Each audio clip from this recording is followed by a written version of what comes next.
Christmas. Mark and I are here to welcome in the holidays and share some of our favorite holiday traditions and a little bit about this coming year's market. So we are actually making gingerbread cookies. Yeah, cookies, great holiday tradition. I don't normally have a sweet tooth, but around the holidays, Christmas time, it's a great thing to just have some on hand to have whenever families are around. So here we go. We're going to actually show you now how we decorate gingerbread cookies. Yeah, we'll see who is a natural artist and who isn't.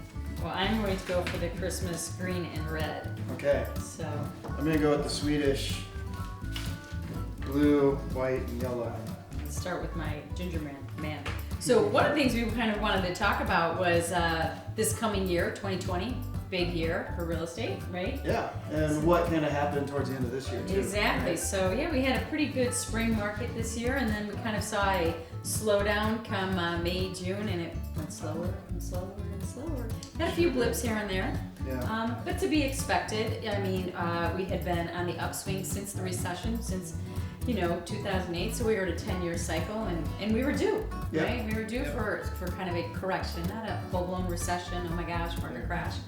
It's kind of more that there was a little bit less activity. It wasn't that a lot of prices crashed or anything like that, but there was a little bit of price softness in a couple of spots. But it was more that there were just fewer transactions happening. Fewer transactions, and we saw in some of the markets, like the higher end market, say over $1 million, 1.5. Definitely some adjustments there. I'd say high rises in general were affected because they do have the higher assessments. Yep. So it kind of your bang for your buck in some ways wasn't as much. Especially in some of the older buildings where the assessments have grown over time as they're dealing with maintenance issues. And we did see probably more inventory come on this fall, again, to be expected. So what a great time to be a buyer, right? The interest rates are amazing. Yep, but I think as a seller you may want to be a little aggressive. Yeah, absolutely. Right. If a good enough offer comes along, you really have to think about it seriously. Exactly. Yeah. Well, and the other thing is, as far as a buyer right now, you have way more to choose from than you do in any fall market.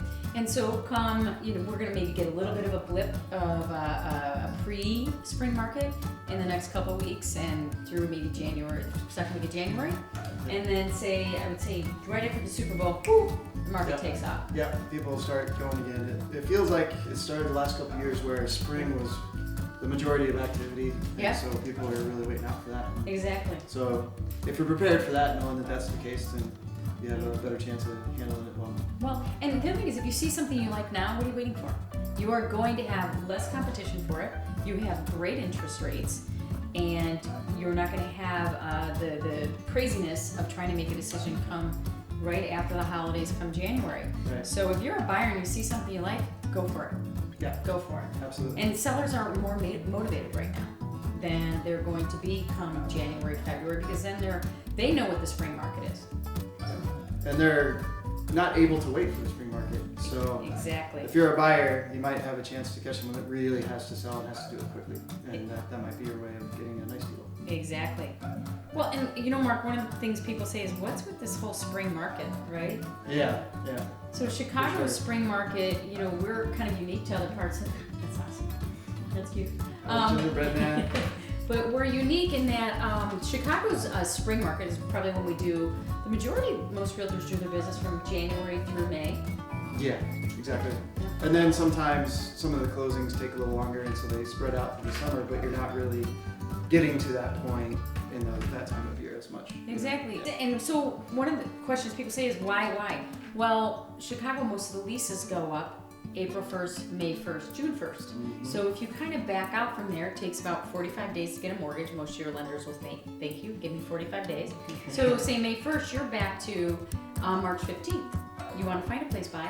Well, most people want at least 30 to 45 days to find a place. You're at February 1st.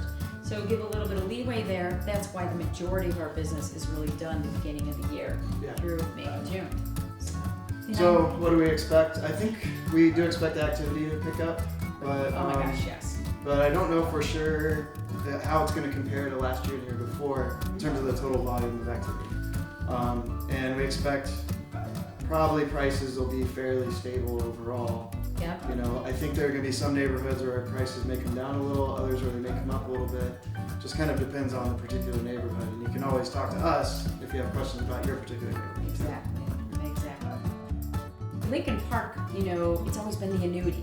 So with the crash, it wasn't hugely affected like other Right. neighborhoods where there was a ton of new construction. Lincoln Park held up well in the crash. It did. In a relative sense, yes. But it's also a neighborhood that doesn't, you know, appreciate. Right. You know, It doesn't skyrocket. it doesn't skyrocket, exactly. Unlike, say, you know, West Loop and Yeah, so West Loop had a giant, you know, upswing, but that has led to now it's a little softer. I think the swing almost went too far.